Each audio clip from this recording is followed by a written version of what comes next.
esta realidade partiu en algún momento, foi perdendo territorios por a influencia de Castela. A influencia de Castela apoiada polo sistema de altura, por Roma, como era o sistema de altura.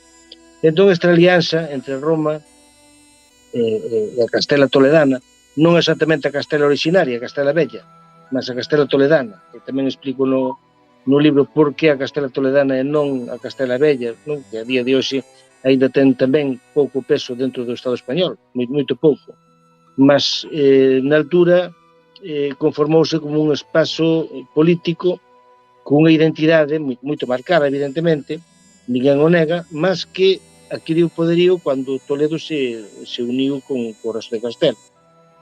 Tal é así que a día de hoxe ainda se chama Castela Mancha, non?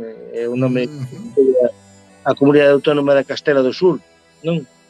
Mas ese poderío unido de Roma pois provocou unha serie de troboadas perfeitas a respecto do poder galaico e provocou xustamente pois, a ruptura posterior da Galiza nuclear ou da Galiza Bella, por chamar de alguma forma, criando Portugal por un lado e o que hoxe entendemos por Galiza por outro, non?